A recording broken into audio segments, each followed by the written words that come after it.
இந்திய கம்யூனிஸ்ட் கட்சியின் தேசிய செயலாளர் டி ராஜா சென்னையில் உள்ள அக்கட்சியின் மாநில தலைமை அலுவலகத்தில் தற்போது செய்தியாளர்களை சந்தித்து வருகிறார். அதன் நேரடி காட்சிகளை பார்க்கலாம். தேசிய அளவில் நாடு இன்றைக்கு ஒரு பெரும் சோதனை மிக்க காலத்தை கடந்து கொண்டிருக்கிறது.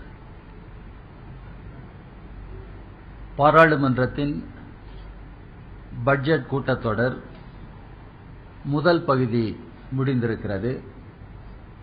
இரண்டாவது பகுதி ஏப்ரல் 25ஆம் தேதி நடைபெற இருக்கிறது. இந்த பட்ஜெட் கூட்டத்தொடர் முக்கியமான கூட்டத்தொடராகும். நரேந்திர மோடி அவர்கள் பிரதமர் ஆனதற்கு பின்னர் பாரதிய ஜனதா கட்சியின் தலைமையில் ஆட்சி அமைந்ததற்கு பின்னர் 2 ஆண்டுகள் முடிந்திருக்கின்றன. ஆட்சிக்கு வருவதற்கு முன்னர் திரு மோடி அவர்கள் கொடுத்த வாக்குறுதிகள் எதனையும் அவரால் நிறைவேற்ற முடியவில்லை. மாறாக அவர் தலைமையில் அமைந்திருக்கிற பாரதிய ஜனதா கட்சியின் தலைமையில் அமைந்திருக்கிற ஆட்சி என்பது மக்கள் விரோத கொள்கைகளை மூர்க்கத்தனமாக செயல்படுத்துகிறார்.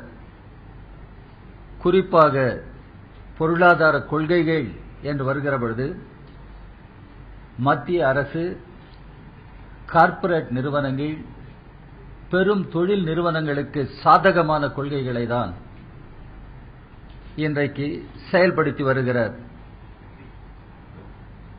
ஒரு பக்கத்தில் விவசாயத்திற்கு முன்னுரிமை, கிராமப்புற மேம்பாட்டிற்கு முன்னுரிமை என்று பேசினாலும் இந்தியாவினுடைய விவசாயம் பெரும் நெருக்கடியில் இருக்கிறது.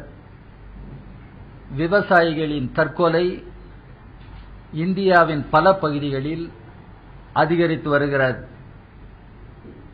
விவசாயம் விவசாயிகளுக்கு நம்பிக்கை ஊட்டுகிற, அவர்கள் வருவாய்க்கு உத்தரவாதம் தருகிற ஒரு தொழிலாக இல்லாமல் போயிருக்கிறார். தொழில்துறை என்று எடுத்துக்கொண்டாலும் உற்பத்தி துறையானாலும் சரி, சேவைத்துறையானாலும் சரி நெருக்கடியில் இருக்கின்றன. வேலை வாய்ப்புகள் புதிதாக உருவாக்கப்படவில்லை.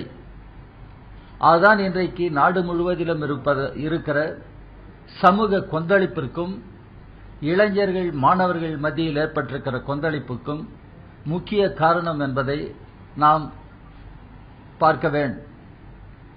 திரு மோடி அரசு முழுக்க முழுக்க அந்நிய முதலீடு, இந்தியாவில் இருக்கிற கார்ப்பரேட் நிறுவனங்களின் தனியார் முதலீட்டை நம்பி பொருளாதாரத்தை காப்பாற்ற வேண்டும் என்று விரும்புகிறார். பொதுத்துறை நிறுவனங்கள் எல்லாம் தனியார் மயமாக்கப்படுவதற்கான முயற்சிகள் தீவிரமாக்கப்பட்டிருக்கின்றன. தேச உடைமையாக்கப்பட்ட வங்கிகள் தனியார் உடைமையாக்கப்படுவதன்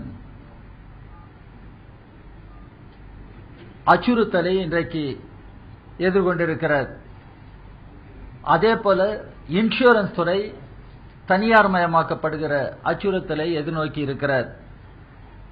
ஒரு பக்கத்தில் டிஸ்இன்வெஸ்ட்மெண்ட் என்பதற்கான ஒரு இலாக்காவையே நாங்கள் ஒழிக்கிறோம் என்று திரு அருண்ஜேட்லி சொன்னாலும், இன்னொரு பக்கத்தில் பப்ளிக் அசெட் மேனேஜ்மெண்ட் கமிஷன் என்ற பெயரால் இன்றைக்கு பொதுத்துறை நிறுவனங்களை தனியார் மயமாக்குவதற்கான முயற்சிகள் தான் தீவிரமாக்கப்பட்டிருக்கின்றன.